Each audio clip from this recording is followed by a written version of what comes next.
të respektuar shikues të televizionit Dielli dhe jo dëgjues të Radios Kosova e Lirë. Kësaj radhe në bisedë për bisedë në studio kemi ftuar veprimtarin, intelektualin, publicistin dhe shkrimtarin, baban e 2 martirëve të lirisë, të Afritit dhe të Arbënorit, zotriun Avni Dehari. Mirë se erdhët Avni në studion e Radios Kosova e Lirë dhe të televizionit Dielli. Mirë se ju gjeta, faleminderit për ftesën.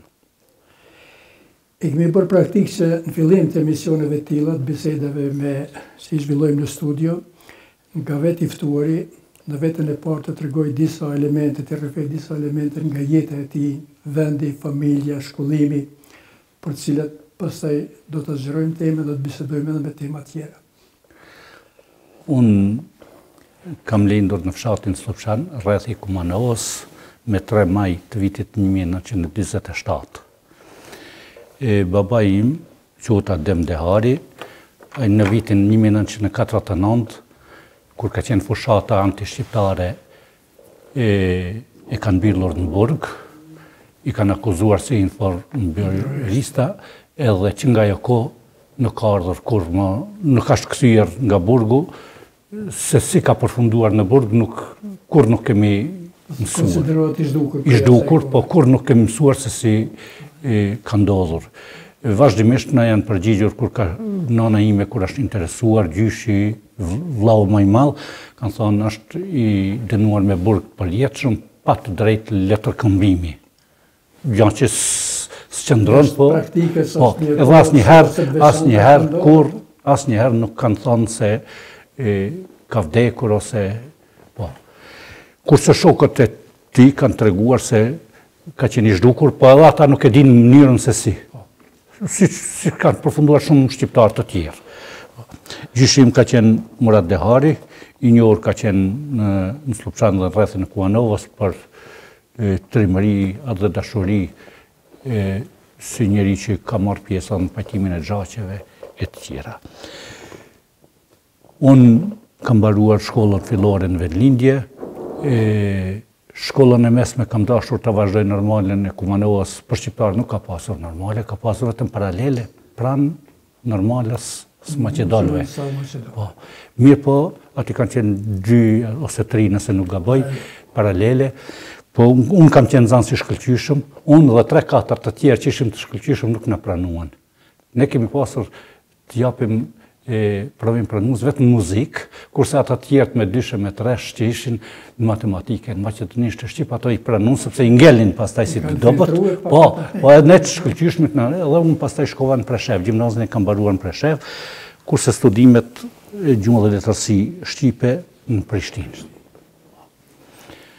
Në vitin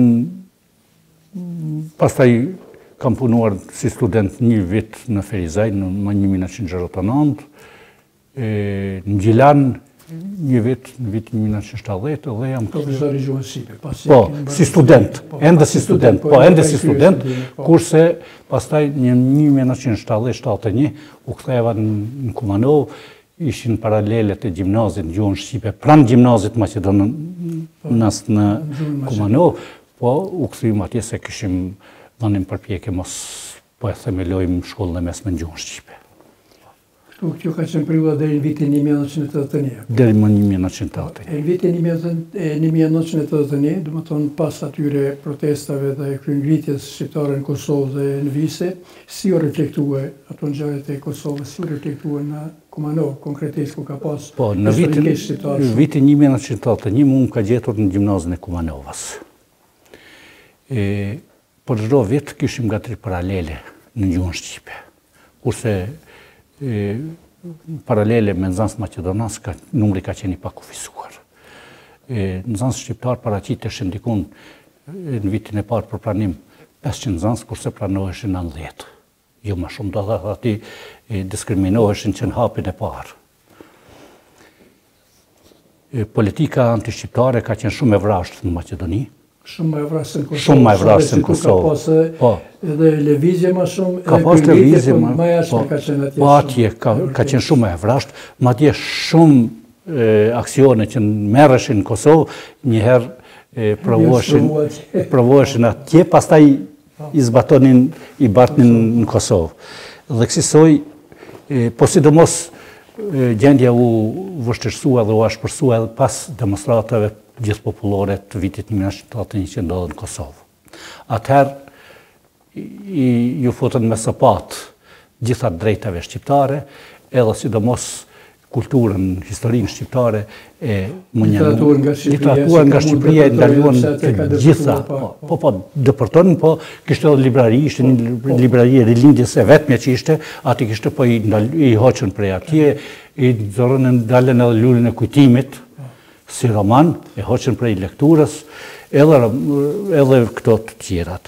Po që ishte ma e vrashta, bëjnë përpjekje, po imponoj që mos përdorej gjuhën shqipe as në ditar, as në dokumentet pedagogjike në gjimnaz. Edhe kërkoj prej nesh që horën të shënonim në gjuhën macedonase. Shqip, po deshe. Po në klapa. Po në klapa, në njëjtën rubrikë, që s'kishte rubrikë, edhe ne kërkonim një grup shokësh që ishim ati, kërkonim të thoshim, bëjeni dokumentacionin në gjuhë, macedonasit e mbushin në gjuhën e vetë, kurse neve. Edhe këtë e interpretonin ndryshe, thërën jo, kjo është digjusi. Për shkak citatës, duhet shkruat macedonisht, për shumë të shkruat Život i dela në një infrashëri, pastaj si duhet shkruaj edhe edhe natyrisht rezistenca ka qenë shumë e fortë. Në gjimnaz prej shtatorit deri në nëndor, ku na kanë larguar nga puna, ne nuk kemi, një grup shokësh nuk kemi pranuar, me asnjë kusht, nuk kemi pranuar që ta shkruajmë macedonisht. Ditarët edhe sot e kësaj dite janë, ditarët kanë vetë shqip. Dhe me një mbledhje unë vetë pa ta deklaruar hapur para përfaqësuesve të komitetit të tjerë se e pres dorën, por nuk e shkruaj macedonisht. Život i della, jeta dhe vepra në infrashit nuk e shkruaj macedonisht. Dorën përpara e pres dorën, se sa ta shkruaj macedonisht. Edhe shqisoj pastaj, si shdinin në atë kohë, të shpallnin nacionalistë, irredentistë, i lidhur me sigurimin e Shqipërisë, gjithçka me qëllim që të skenoj. Po, në pastaj deri në 10 vjetë, 15 vjetë, 7 vjetë, varësisht se sa kishin ata nevojë dënonin. Edhe në ndorë të vitit 1971 na ka larguar nga puna. A ishte suspendim nga puna, apo... Ata e kanë quajtur suspendim. Ata e kanë quajtur suspendim, po në vërtet, praktikisht na kemi qenë përjashtuar nga puna. Po ata e kanë quajtur suspendim, po asnjëri prej atyre nuk ka shkruar në punë. Ja, s'shkruar asnjëri prej atyre në punë. Po, edhe unë atëherë vendosa të largohem përkohësisht në Zvicër, në Andorë, dikun ka pjesa e dytë të Andorit, kam shkuar në Zvicër, jam vendosur në Bern, duke shpresuar se do të ndryshoj situata, edhe kam mbetur 19 vjetë gati atje pa drejt kthimi asnjëherë në vendlindje. Ka qenë një ligj mesodiune i Republikës Maqedonisë për mos lejimin e kthimit të shqiptarëve që kanë rënë ndesh me pushtetin. Ashtu ka qenë dhe Kadrile Benishti e disa tjerë që kanë për ndalim kthimit Maqedonisë. Po. Është folë për atë ligj, nuk e di sa...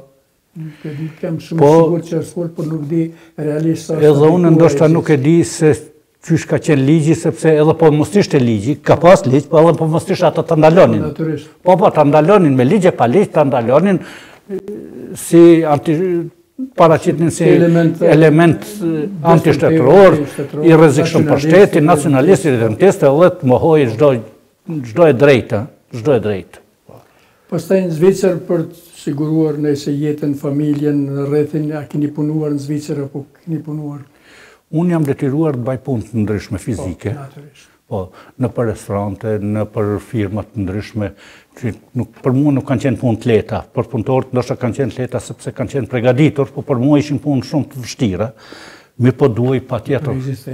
Po, ekzistenca detyronte edhe po, ajo që më kanë bajtë mua e shokët e mi ka qenë angazhimi në aktivitetet adhetare, po, sidomos fundjave, në tubime me festat ndryshme, për zëtet në ndore, për vitë të rije, pastaj organizimi i mësimit plotësues në gjuhën shqipe, demonstratat e shumta që zhvilloheshin atëherë nga lëvizje popullore.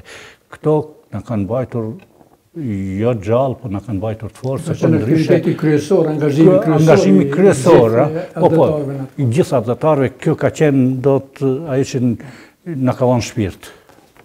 Keni kontaktuar me në atë kohë me po ashtu veprimtarë që larguan nga Kosova, nga Maqedonia, nga Viset, disa prej tyre kanë pasur edhe azil politik më vonë, dhe në mesin e tyre natyrisht që keni zhvilluar një aktivitet dendur. Cila ka qenë aktiviteti konkret që keni zhvilluar në kuadër të Lëvizjes Popullore të Kosovës? Jo vetëm në fillim, po edhe më vonë. Në fillim ka qenë më tepër kanë qenë tubimet me mërgjimtar, çtuneve të dieleve, edhe i shfaqnim këto filmat që vinë nga Shqipëria. Në ndori i dytë, Di Krisma në Paris, Flaka e Maleve, Skënderbeu e plot tjera. Kurse edukativ, frymëzues, e më vonë pastaj më tepër me organizimin e tubimeve për pjesëmarrjen në demonstrata, për cilëshin ngjarjet në Kosovë, zhvillimet në Kosovë, dhe pas çdo zhvillimi pasonte të një demonstratë atje. Po organizoheshin edhe festat kombëtare, si në 8 nëntori, për mërgjimtarët, pastaj viti i ri. Kam ende ruaj një mbres për shembull për vitin e ri në Berdh ishte një shoqat Hasan Prishtina, kishte qenë klub më përpara, po e patëm shkputur prej ambasadës jugoslave dhe patëm bërë pavarur, si në shumë vende tjera, edhe për vit të ri, Arnori ishte i vogël, atje festa e vit të ri ka më tepër karakter fetar. Shën Niklausi, si Shën Nikola, kështu të, po edhe delaj disa ditë përpara, fotografohet me fëmijë, u jep çokolada, fotografohen e tjera, edhe Arnori ishte i vogël, edhe del atje, ka folë atje shqip, ai ka qenë zvicran, s'ka ditë shqip, edhe kur erdh duke qarë. Çka ke? Tha, unë e dua Baba Dimrin, po i tham, që Baba Dimri është këtu edhe? Jo, tha, unë e dua Baba Dimrin shqip, ai ishte, po tha, ai ishte Baba Dimri gjerman, tha, ai s'dinte shqip.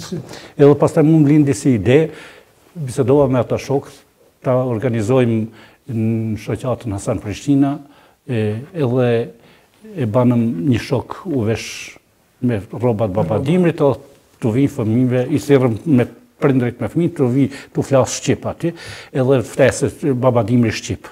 E shkruam në ftesë që po në gjuhën shqipe, Baba Dimri shqip, edhe me atë ftesë i thirrëm prindrit me fëmijë, dhe u mbush salla plot.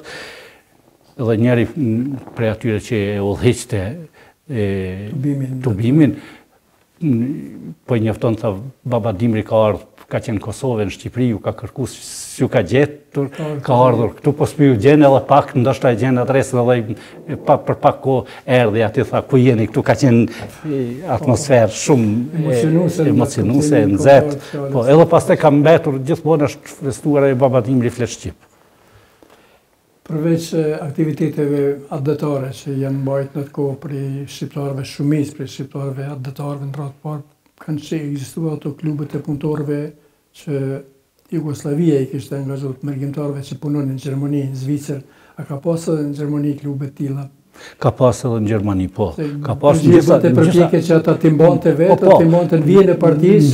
Në gjitha shtetet, jo vetëm në Zvicër në Gjermani, në gjitha shtetet, mirë po atëherë ka qenë një lëvizje shumë e fortë që të shkputeshin prej edhe Gjermani. Zvicër në Gjermani kanë qenë më të forta. Më të forta kanë qenë edhe janë shkputur prej shpeshherë ka pasur edhe konflikte me të ambasadës, ose ambasada ka nxit konflikte në mesin e mërgjimtarëve shqiptar. Do të kanë përfunduar ndonjëherë edhe me rrahje, me plagosje, po ja kanë dalë punëtorët me këmbgulje, ja kanë dalë që të shkputën prej ambasadës. Aktivitetet e mëvonshme, pastaj natyrisht që shkalla e aktivitetit vazhdimisht ka ardhur duke u rritur, përpos zërit Kosovës janë botuar, janë shtypur edhe shumë libra. Në Zvicër, për shembull në Biel, kemi pasur shoqatën Pjetër Bogdani, ku kemi pas bërë edhe shtypshkronjën tonë, edhe aty janë me mia libra, me mia ekzemplar të librave, po shumë tituj janë shtypur aty. A shtypur edhe libri i Ukshin Hotit, po çështje shqiptare, plot të tjera. Përveç këtyre aktiviteteve, ju keni filluar në atë kohë me sa diun, me sa unë kam studentë, keni filluar edhe të shkruani, ashtu mbasi keni filluar edhe më herët, po keni filluar edhe të botonin në Zvicër. A kujtohet ai tërgimi i parë, apo shkresa e parë, apo ndaj diçka tjetër që keni shkruar dhe botuar në atë kohë atje? Unë kam qenë shumë i vonë mas leximit, letërsisë, poezisë, prozës, edhe pastaj edhe studimet i kam bërë në këtë fushë.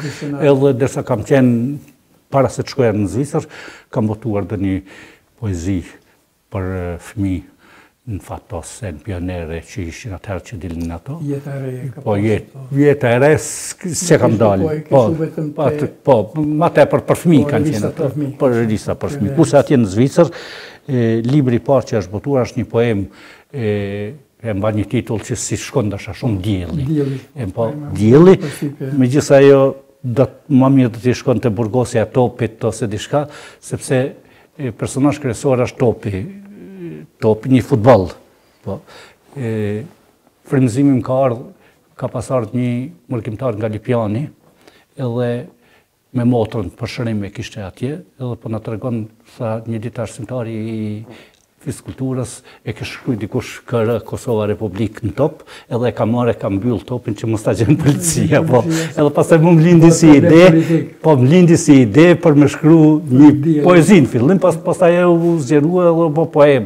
Po, aty janë topi, çiftelia, fëmijët janë personazhe kryesor që i ndeshën me policin që i mbyll për shkak gjira dhe kuqës. E rrezikon Jugosllavinë. Po, e rrezikon Jugosllavinë. Ai ka qenë libri i parë, pastaj ka qenë poezi për të rritur pas rrezës së Diellit të Shkodër është botuar. Edhe unë i kam përgatitur, po i lexoj kështu që ma let drita ne keni botuar poemin për fëmijë që quhet Dielli, apo? Dielli, po. Botimi i redakcisë së Kosovës me pseudonimin Agim Vardari.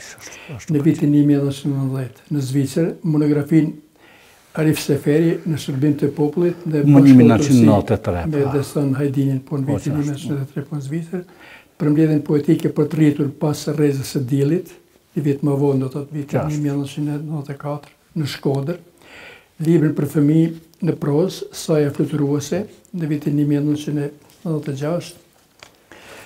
Pastaj përmbledhjen e poezi për fëmijë, Hënën e dritare, në vitin 2005, pas që rikthyer në Prishtinë. Librin për fëmijë në prozë, Kënga e drerit fjalë pak, në vitin 2010. Librin në prozë për fëmijë Trimoshe dhe Flok Hapareshuri, në vitin 2011 Prishtinë. Librin me prozë për fëmijë Gjergji Arbris, një vit më vonë, ose po në vitin 2011, po ashtu në Prishtinë, përmbledhjen poetike për fëmijë Nxin e qesh natyra, përmbledhjen poetike Diellin e qerre të re, Dielli lajmërohet vazhdimisht, këtu dhe në stokën e Diellit, edhe librin Gjergji Arbris në deri në pojë në vitin 2014. Pastaj trilogjin Gjergjat në dita për krenarësh, një roman i mirëfillt historik për tri, për i një, jo vetëm për fëmijë, dhe monografi për veprimtarin e milior shqiptar Ali Aliu Kelmendi. Kjo është besoj drejta së fundit vepra. Vepra e fundit është që është botuar. Natyrisht lexuesi dhe kritika letrare është ajo që vlerëson një vepër. Mirë po autori e din për cilën vepër më shumë ka vënë punë, më shumë i ka kushtuar punë, ose që mendon se ajo është prej veprave, se të gjitha janë vepra ato, për se cilën e ka një respektin e vetë dhe mendimin e vetë. Cilën vepër do ta kishit veçuar deri tani, për cilën mendoni se ka qenë shuhet në vepra tjera, nëse mendoni ta ndani një. Do ta veçoja trilogjin Gjergjat në drita për krenarësh.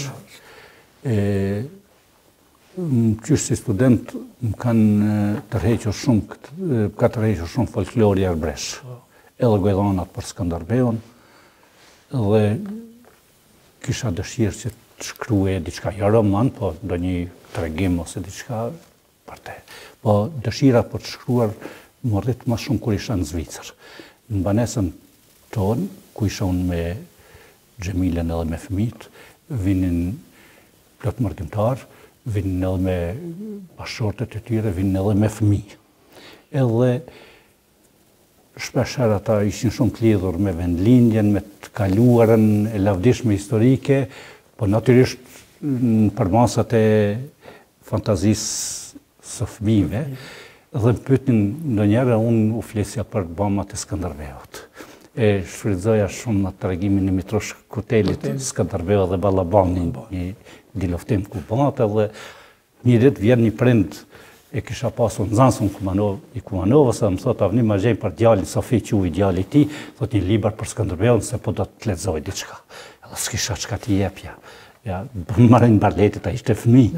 Po, as në infrashrit, as nolit, as njëra për ta shkonte edhe pastaj aty e mora vendimin që të shkruaj diçka për fëmijë, me që mungonin literaturë kështu specifike. Unë edhe sot mendoj që mungon, duhet bëhet më shumë.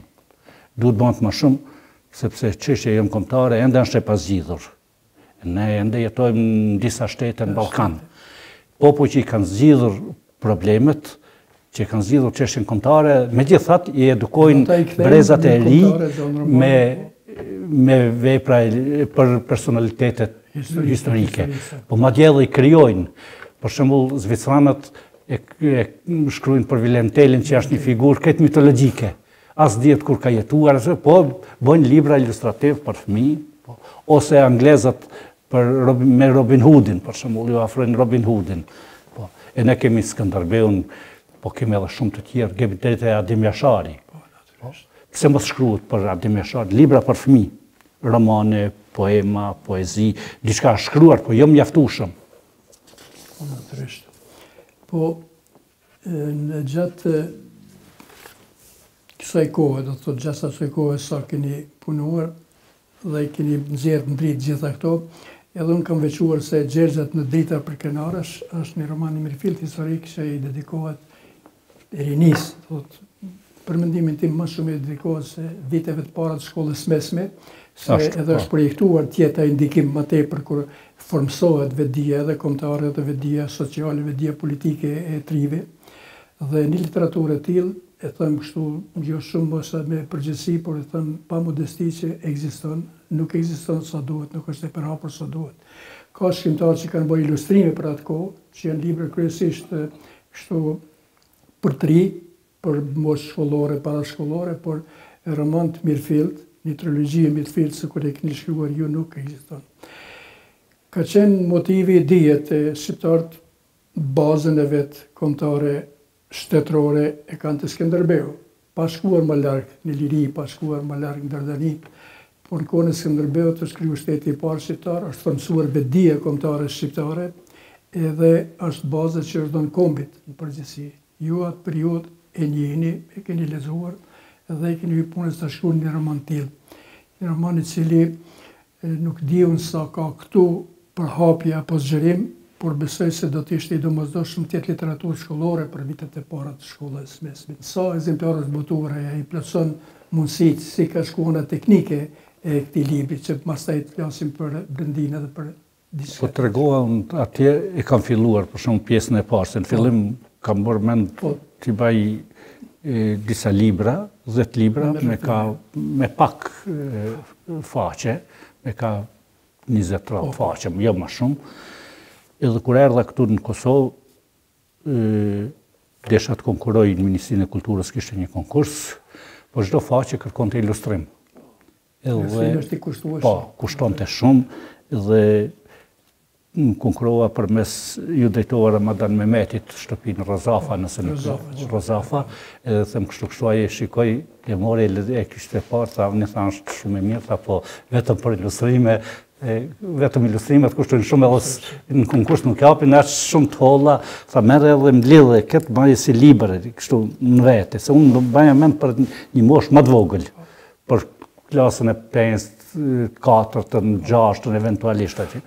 Po, aty faqe edhe ilustrim aty, do të ndryshë. Edhe pastaj kur e mora, mu dështë të ndryshoj edhe kriteret e librit, edhe e bona pak për matritën. Ndoshta mirë t'i ketë shumë të drejtë kur thu për klasën e parë, ndoshta mund t'filloj për klasës 7-8, po, 7-8. Po, është periudha e formësimit material. Edhe libri i parë ka marrë kohë, mos thëmë me ndërprerje, natyrisht janë 20 vjetë, po se shkruaj pak e lexo literaturë, edhe që i kisha lexuar më herët, rilexo përsëri Barletin, Naimin, Nolin, e tjerë, edhe gjithë kush, edhe shumë tuaj që kishin shkruar. Kurse libri pjesa e dytë, pasi e përfundova librin e parë, libri shkollor e botoj, edhe pastaj u prit mirë ai libër, edhe pas fillova më njerë me e lash që më parë e lash kuptohet se pason edhe pjesa e dytë. Pjesa e dytë.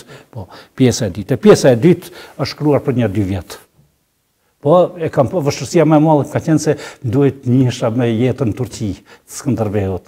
Edhe atëherë lexova Babingerin e disa tjerë. Babingeri është mjaft i mirë. Po, është që ka shkruar për sultanët e për Sultan Mehmetin e për tjerë, për rrethonat. Edhe ata për 2 vjet e realizova. Kurse pjesa e tretë është realizuar për pak muaj. Për pak muaj. Se ke pas rrugën e filluar, e kisha rrugën e shtruar, edhe vetëm duajmë tecja. Po ishte problemi se kishte aq shumë ngjarje, aq shumë betejë, pastaj u dash duhet traduktohen ato. Traduktoheshin që mos bëjmë libri mos bëjmë mërzitshëm për po. Kësaj pjesa e tretë, pastaj u 2017 u botu si trilogji, atëherë e bëra që të 3 pjesë dalin për një herësh, edhe pjesa e tretë, për shkak se këto 2 të parët ishin botuar më herët, nga Ministria e Kulturës në konkursin që kishte shpallur, u vlerësuar si libri më i mirë në prozë i vitit, dhe u nderua me çmimin Vebikikaj. Këtë trilogji ja keni kushtuar 2 bijve tuaj dashur dhe dashur për krejt atë dhevën dhe Kosovën, Rabnorit dhe Astritit. 2 emra që kanë ngellën kujtesë, do të ngellin kujtesë për gjithmonë, jo vetëm familje, por përgjithsisht të shqiptarë. Unë po u kthej në këtë dhëmbje shpirtërore, mirë po ju jeni një intelektual i formuar, një njeri që i keni dhënë kombit jo vetëm vetveten, por edhe bijt. Është një pyetje e pashmangshme në raste të tilla. Sot pas asaj periudhe, pas asaj kohe që ka kaluar, ndiheni ju, si ndihet Xhemilja? Po, është e vërtet se trilogjin e kam kushtuar Arnoldit dhe Astritit, edhe për sakrificën, po edhe për, sepse ata kanë qenë bashkëtar me mua, për ta shkruar pjesën e parë e dytën. Tretën nuk kanë pasur rast, nuk kanë pasur jetë, kurse ata vazhdimisht e kanë lexuar, kanë dhënë edhe me idetë të tyre, sugjerimet e veta, këshillt, jo këtu kësaj si fëmijët ndoshta kanë shumë herë edhe kanë kapur në një moment që për mua ka qenë shumë i rëndësishëm. Po, të një interpretim shumë i mirë. Se fëmijët inteligjent i vrejnë kyçen shumë shpejt në probleme. Po. Edhe kjo më ka bërë që t'u kushtoj atyre, natyrisht edhe për sakrificën që kanë bërë për Dhe i keni edukuar në frymë sakrificës, me vetë faktin që e keni filluar të gjergjët, të kastriotët, të adëtarët, a e ka frymzuar kombëtarisht dytë, i ka frymzuar kombëtarisht. Natyrisht. Ata kanë lindur edhe Albana e para që ka lindur. Albana tash është e martuar, është në Bojanoc, ka 2 fëmijë, Lumin edhe Blinin, kurse Arnori edhe Astriti po ashtu si Albana kanë lindur në Zvicër, deri në vitin 97 asnjëherë s'kanë pasur drejt të kthehen në vendlindje në Kosovë, po. Dhe kur jemi kthyer vazhdimisht në biseda kryesore ka qenë kur kthehemi në Kosovë. Edhe viti më i vështirë për mua ka qenë viti i fundit, sepse më thoshin tash po kthehen njerëzit, pse s'kthehemi ne? Ata nuk kisha dëshirë të kthehem, po unë pastaj duhet mendoja për një shtëpi, për strehim, për shkollimin e tyre, vendosin e tyre. Po, kurse ata nuk i bënin mend që hajde tash pse s'kthehemi, çka presim. Edhe prej kthimit derisa kanë jetuar, po Albana edhe sot jeton, asnjëherë nuk na kanë thonë pse na keni sjell këtu. Për kundra si, me njëherë jam për shtatë, se edhe ne kemi përgatit në atë formë, kemi thonë atje ka vështërsi, ka varfëri, po është vendi ynë, edhe e mira e keqe janë tonat atje. Edhe ne duhet kthehemi, edhe ata kur kanë ardhur këtu, kanë shku fit me shokët e tyre kur duhem të shkojmë jashtë. Pse shkoni jashtë? Ne u kthym prej Zvicrës, jo do të shkojmë jashtë. Këtu duhet ta bëjmë mirë, Kosovën duhet të zgjidhin problemet këtu, që këtu ta kemi jetën e mirë, jo kërkojmë të mirën në për shtetet huaja. Ti kthehemi për më tepër për fjalë shtu për komunikim trilogjisë Xherxha të dita për krenarësh. në mitologjinë popullore, në mitologjinë krishtere, ekziston Shën Gjergji. Shën Gjergji që e mund kulshedrën, dragoj që e mund kulshedrën. Thotë, është mitologji, por kamria e mitologji futet si projekt i luftës, i smirës, kundër të keqes, kundër errësirës, në një mënyrë, ndërsa te Skënderbeu kemi konkretisht një figurë historike, jo mitologjike, por që një personalitet që ka bo këthes në kombin shqiptar, por edhe në perandorinë osmane të kohës, për arsye se perandoria kishte llogaritur jashtëzakonisht shumë të, ndërsa e kishte lënë balë pikërisht në betejën e Nishit, kur mendohej që të fitohej një betejë tjetër kundër Evropës në atë kohë. E këtë ide keni materializuar jashtëzakonisht mirë në trilogji, cila është, mendoj, porosia veç dihet, mesazhi i saj dihet, po cilat vështirësi ju kanë përcjell gjatë hartimit të veprës, gjatë krijimit të veprës. Se të merret historie edhe të përmbushet koncepti, edhe dedikohet për një periudhë caktuar të njerëzve, për një moshë caktuar, nuk është punë e lehtë, është puna më e vështirë. Tërsa po të merret me studime, ke literaturën, studion, krijohet një bazë solide në cilën ti e shkruan historinë. Me cilat vështirësi jeni ballafaquar më tepër gjatë shkrimit të trilogjisë? Skënderbeu si personalitet me përmasa kombëtare dhe ndërkombëtare, paraqet një individualitet shumë të rëndësishëm që vështirë e ke të shkruash për ta. Sidomos kur segmentohesh me një periudhë caktuar. Po, natyrisht. Vështirësia më e madhe ka qenë sidomos për pjesën e parë edhe për pjesën e dytë, sepse mua mungonin materialet për kohën e paralindjes së Skënderbeut.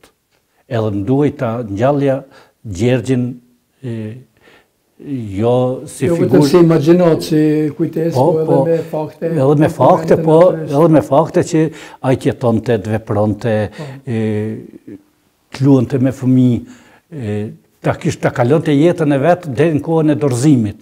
Kurse pastaj, kur filloja të dilja në këtë pjesën tjetër, ku kishte fakte historike, për gjodin për babën e Skënderbeut e për dorëzimin e tyre peng në Turqi e tjerë, ishte më e lehtë. Vështirësia tjetër ka qenë edhe për jetën e Gjergj Kastriotit në Adrianopol, në Turqi, në përgjithësi, sepse unë edhe kam njohur pakat. Po dhe ka pak shënime në gjuhën shqipe. Ka pak shënime në gjuhën shqipe, edhe më duhet lexoja edhe librat të autorëve të huaj që ishin përkthyer në gjuhën shqipe, sidomos kanë ndihmuar shumë libri Babingerit, ku përshkruat jeta e sultanëve, sidomos sultanit, edhe natyrisht përpos figurave historike, pastaj disa i kam marrë edhe nga Naim Frashëri, disa personazhe, po disa edhe i kam krijuar, i kam sajuar që ta marr formën, ta marr trajtën e një vepre letrare, që të bëhet edhe më interesante për fëmijët, për të rinjt. Po dhe është e domosdoshme për periudhën. Patjetër, po, se ndryshe do të ishte letërsi. Është shumë me rëndësi ndoshta edhe të theksohet se i kam kushtuar një kohë, i kam kushtuar mjaft, i kam kushtuar mund edhe gjumës.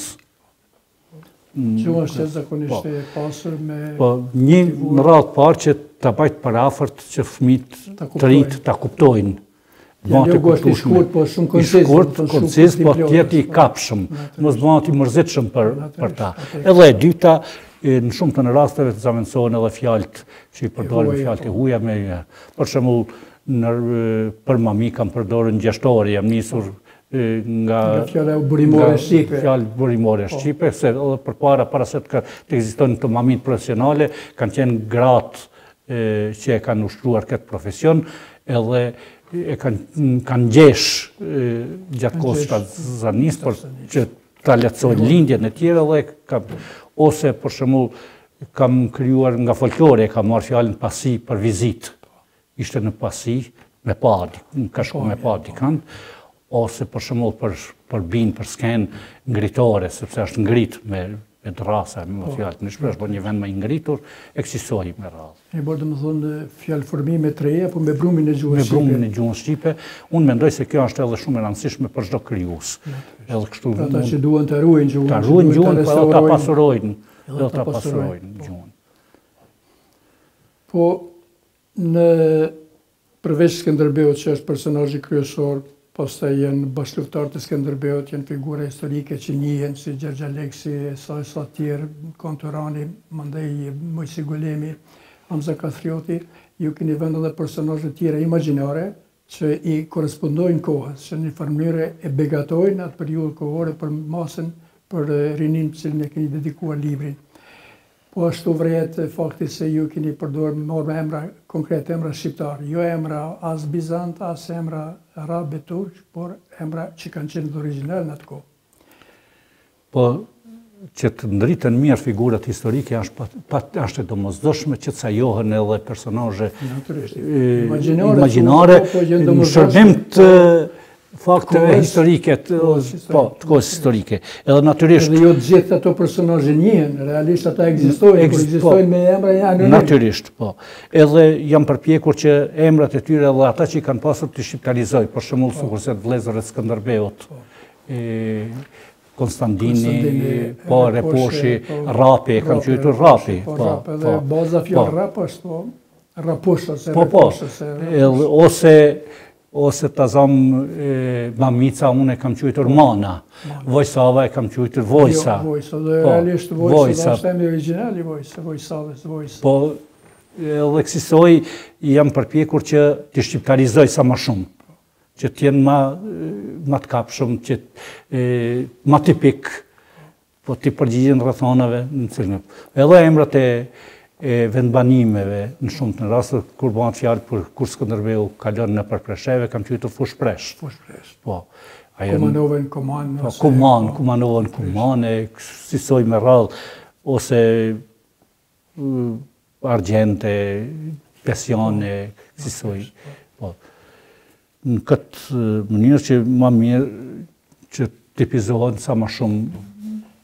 Dhe tjetë ma në akord me kohën. Edhe me kohën, po, në përposti me kohën, më spjegueshme, po. Që ketë ma shumë elemente që... Edhe natyrisht, edhe të nëzitat interesimi me qëllim të lezuesit që nesër të studiojnë, të hullumtojnë në përfushat ndryshme, ti të kalojnë edhe caqet letrare edhe ti futën shkencës për të zbulojnë emrat e vërtet që i kanë pasur vendbanimet tona.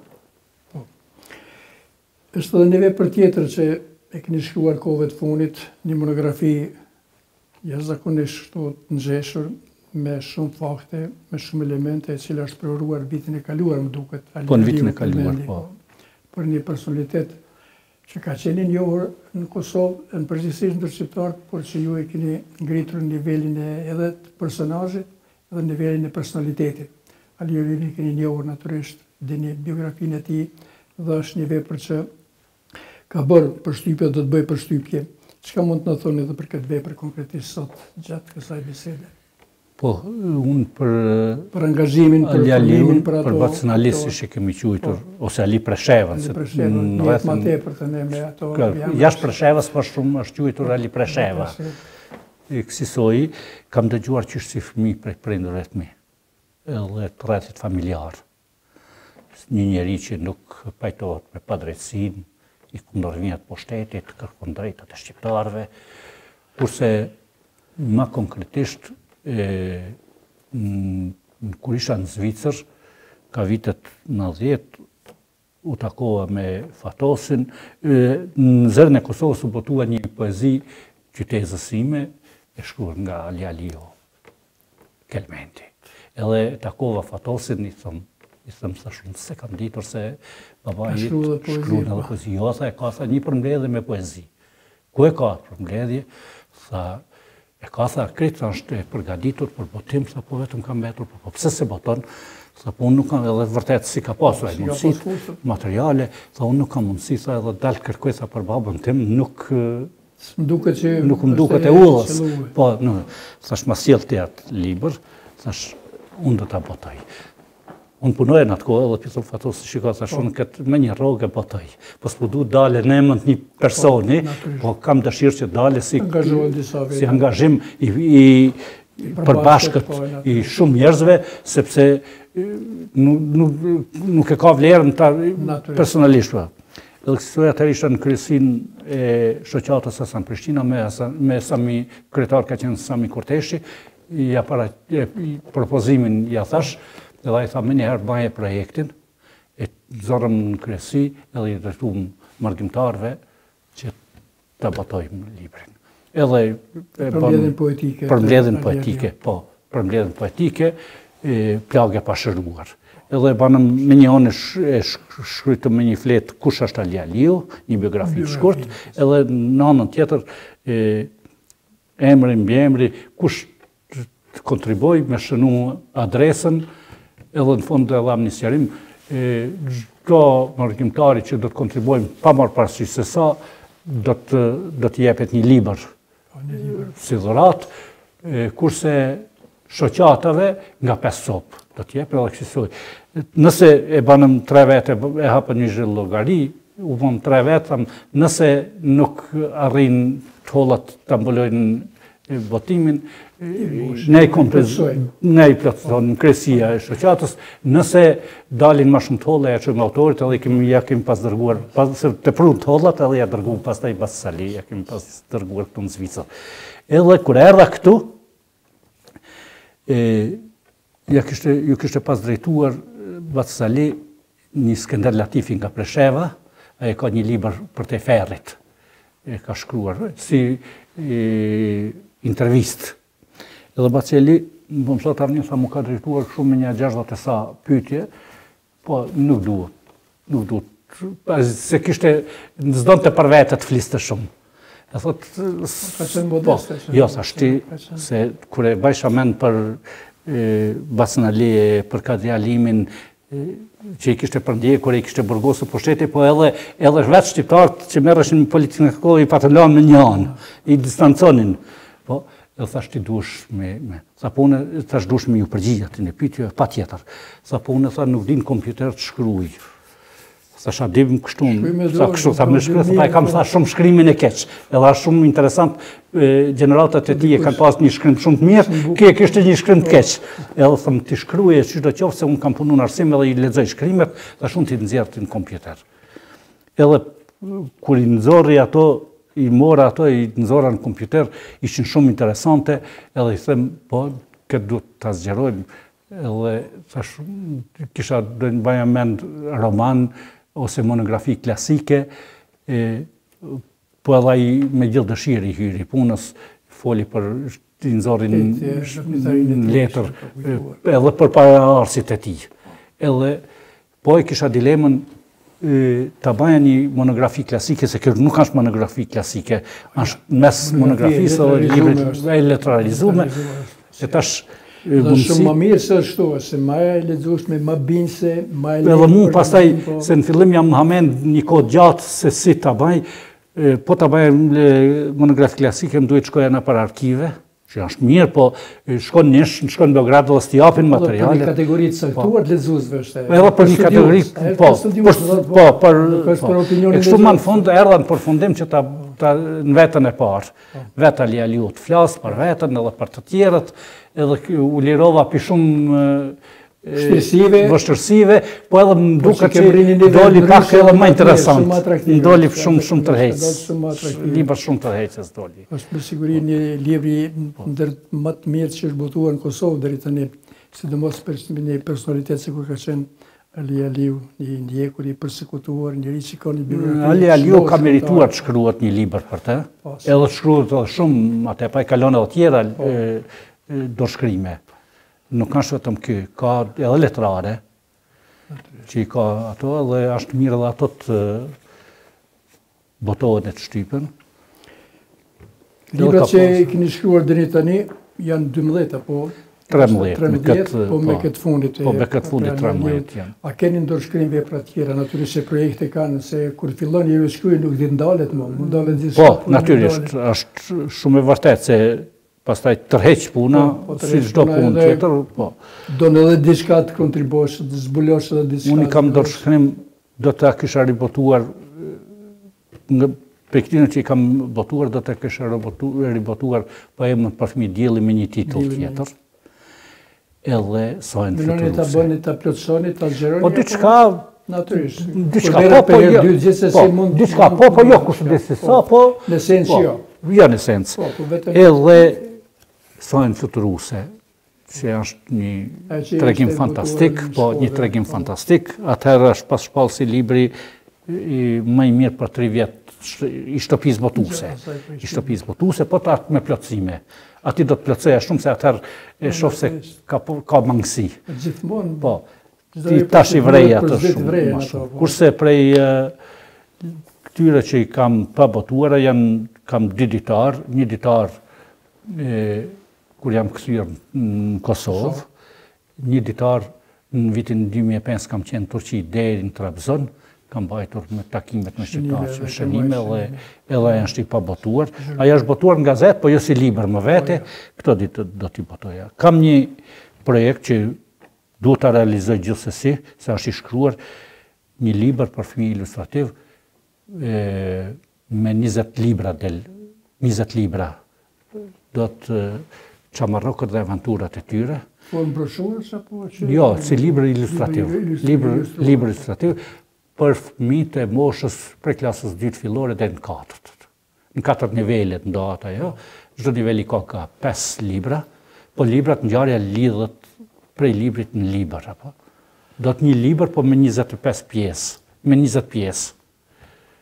Edhe aty më shumë e kanë fjalën ilustrimet se sa teksti. Këtë para të 20 libra tekst mund të jenë 11 faqe, nuk ka më shumë. Do të me një faqe, një fjali 2, nuk dalin më shumë edhe ilustrimi, i mbulon ilustrimi. Ngjarja është jeta e fëmijëve, lojrat e fëmijëve, festat e fëmijëve, ditëlindja, viti i ri, festat e tjera, lojrat e ndryshme. Që ndikojnë imagjinatën e tyre që zhvillojnë. Edhe angazhimi i fëmijëve në jetën e përditshme për pastrimin e një lumi të knetës. Që kanë karakter pedagogjik, po, kanë një ditë në fshat, një ditë në kopshtin zoologjik, edhe dimrit verës, dimrit si unë ndihmojmë zogjve me ushqime të tjera në këtë formë, edhe përfundon me festën e qytetit. Ajo është i shkruar. Ilustrimet është duke me bërë Alket Zeqiri është një piktor nga Kumanova, po jeton këtu në fushë Kosovë. Këto ditë besoj që i përfundon edhe pastaj duhet t'i drejtohem dikujt se kushton ilustrimet, kushtojnë shumë, po edhe 20 libra kur vëllimi është i madh, librat nuk kanë më shumë se ka 16 faqe, duhet bëhen me karton trash, si për fëmijë që bëhen, nëse ai duhet bëhen për një metë cilësor, se për ndryshe kushtojnë, po, se ndryshe nuk realizohet. E këto janë. Po mirë, e thatë ma herët, biseduam para se fillon të emisionin që keni vrejtje për mënyrën si po jo po bastradhohet, po si po ngarkohet gjuha shqipe me fjalë të huaja të panevojshme, kur shqipja ka një fond të jashtëzakonshëm edhe sinonimeve, edhe fjalëve, edhe shprehjeve që i kemi larguar nga përdorimet, i kemi marrë shprehje pa nevojë francezisht apo italisht apo anglisht dhe mos të tjera. Keni punuar në këtë drejtim dhe keni hartuar si projekt një paraqitje kështu për fjalëformimin, për fjalët që duhet zavendësohen. Dhe është një problem edhe për urbanologjin, problemi i cili është ngritur shpesh edhe në Tiranë dhe në Akademinë e Shkencave, është ngritur në Kosovë, megjithëse s'ka mund të bëjë ndonjë ndikim. Kemi një pjesë gazetarëve ne që janë gjysmak, që marrin fjalë të huaja me qëllim për treguar se dinë gjuhë të huaja apo se u duket vetja se janë dikush kur përdorin një fjalë të huaj, ndërsa fjala origjinale shqipe që është përdorur prej Naimit që i ka krijuar fjalët, ose Samiut e Ilnazve të tjerë, janë dalë nga përdorimi. Cili është mendimi juaj i përgjithshëm këtë segment? Fatkeqësisht shpesh dëgjon njeriu se kemi gjuhën e varfër, që është e kundërta. Gjuhën e kemi shumë të pasur, e kemi shumë të bukur, po e përdorim e shfrytëzojmë shumë pak. Do të ne nuk kemi vetë janë të varfër, vetë janë të varfër, vetë nuk kanë mundësi dhe nuk futen në thesarin e gjuhës. Si kanë lexuar fjalorin, po nuk kanë lexuar se Vetëm këtë fjallor që i ka dikun paraforësisht 20.000 fjallë. Si fjallora i nuk kanë shumë i pasur. Mi po ne nuk e shfrytëzojmë as 5% këtë fjallor që e kemi. Ati mund gjenden fjallë që janë shumë pasive, janë shqip, fund e krye. Unë kam marrë për nevojet e mia dikun i nxjerr ose i ndëgjoj dikun, po edhe i gjen fjallor, që si kam gjetë më herët, edhe i kam nxjerr një 3-4.000 fjallë që mund t'i përdor. Edhe ato i përdori edhe në librat e mi. Po edhe në bazë atyre fjallë mund të krijohen edhe fjallë tjera. Neologjizmat në çdo gjuhë krijohen. Ja për shembull mund ta marrim si shembull për këto pengesat që nxjerrin në rrugë. Shpesh ndëgjon jo polici, shtrir, i vdekur, lloj emrash, i vend se mi pon fjalora është një fjalë për shembull pengoj. Pengoj, ku pengohet i vend diçka kalit ose kaut, lopës, që pengohet një pengesë mos pengohet dhe shpengohet. Po edhe shpengohet. Pse mos po shpengohet? Pse mos përdoret për shembull për këtë pengoj, se pengon me ecë shpejt apo me makinë. Të ecë shpejt pengon, edhe pse mos përdoret pengoj. Ose për shembull te ky libri që është këtu Kënga e Drerit Fjalpak, edhe te Flok Kaçoreli, Flok Hapareshuri, kam në bazë fjalës ujvar, kam krijuar dy fjalë treja gjuhës shqipe. Urvar, për atë kalojen urën që bëhet nga bregu në breg, urvar, dërsa është ujvar, edhe urvar, ose për shtatën e varur që e bojnë ndru, që e bojnë shtratvar. Ase për fontanën, për shembull, e ka përdorur më duket një shkrimtar, tash emrin Namik Selmani, nuk e di. Po një Namik Selmani e përdor ai Vrullnaja për fontanën, se vrullnon, vrull me vrull. Po mund përdoret edhe çurkaj, çurg. Po, fiskaj e plot tjera. Ose për shembull me disa tregime që i kam, që mund të edhe të dalin si tregime për fëmijë, ne kemi përdorur përpara për burrë e borës, njerin e borës, tash po e përdorin si është përkthyer prej gjermanishtës, prej anglishtës, shneman. Po njeriu i borës, dardalec, po dardaleci ka një kuptim tjetër, ka po çashtu i kemi thënë kur kemi qenë në fillore, dardalec, po pse mos bëhet baran, se bëhet prej borës, borush, baran, po do të mund të krijohen plot. Neologjizmat në çdo gjuhë krijohen. Po, natyrisht. Ka krijuar, por nuk ka. Këtë drejtim kanë bërë të i përmendë shumë mirë Lincit. Kanë bërë një punë shumë të madhe, po pastaj është ndërprerë hovi i tyre. Kjo neologjizmat është problem edhe i gjuhëve botnore, për shembull, unë e di në hungarisht, ata asnjë fjalë në origjinal që e marrin nga gjermanishtja ose frëngjishtja ose gjuhë tjetër e maxharizojnë. Ne kemi hungarisht, po ata vetën e quajnë maxhar. Maxhar, po. Ka fjalë atje, për shembull, një fjalë formim me 2-3 fjalë hungarisht për ta shpjeguar esencën e fenomenit, esencën e fjalës frëngjisht, po e zëmë ose anglisht, por që e maxharizojnë. Është quhet në gjuhë një lloj purizmi i tepruar. Purizmi i tepruar. Te ata evrejat e purizmi i tepruar. Te ne leç se kemi tepruar fare te purizmin, mirë po ne heqim dorë për fjalëve tona origjinale që kanë vjetuar me shekuj, me siguri të shqipfolsit dhe marrin një fjalë angleze, për shembull, e thamë më herët fjalën event kulturor. Po, event kulturor. Evenement është frëngjisht, është ngjarje kulturore. Ngjarje fjalë gjuhë shqipe dhe sot është një event kulturor. Po, në këtë drejtim, për shembull, mund të merren si shembull përpos hungarezët edhe gjermanët. Gjermanët kanë ashtu, a? Gjermanët kanë bërë, po që për shembull ata edhe për ambasadë e kanë kriju fjalën e vet botschaft. Shqip po të lajms. Lajms, botschaft, që e bje lajmin. Ose edhe për televizorin e kanë fern zer. Fern është larg, zer shoh. Sikur me thonë te shoh, te këqyr, po. Ose për zinxhirin që fanellave që e përdorin, e kanë kriju fjalën Reißverschluss. Po ta përkthesh kështu, thot ec edhe mbyll. Ec mbyllës. Po, do duken pak, në fillim ndoshta duken pak jo të mira, po dikur mësohet veshi. Mësohet veshi edhe malet e kupton. Po, sigurisht edhe kupton. Gjerman folsi e kupton malet. Mjeku gjerman, kur shkon pacienti, ai flet vetëm nuk i flet me terma shkencor. Pacientit sikur të na, ke ulçerën, pneumonin, tjetër që ja shpjegon. Po, nuk e kupton, pacienti se kupton, duhet detyrohet me shku dikun me pyet, më ka thonë mjeku kësaj, ai flet në gjuhën e popullit, me fjalë gjuhës vetë. Vetëm në qarqe shkencore, atje përdor gjuhën shkencore. Po. E të ne fatkesisht nuk banë përpjekjet mjaftueshme edhe për në këtë drejtim. Tu ka përpjekje nga njerë dhe të bënë dhe neologizma për mendimin tim jo adekuate. Për shembull, ne kemi artin figurativ, arti që i dedikohet figurës. Qashtu. Këtu të ne ka hynë modë e fjala arti pamor. Pamor, po. Pamor, pamje është gjithçka. Pamje. Pamje është edhe figura, edhe arti, edhe realiteti, edhe natyra, e ka diçka tjetër krejtësisht. Pamje, si kuptimi i fjalës, përmbushet me një hapësirë që të zhvillohet përpara dhe që është e pranishme gjithmonë.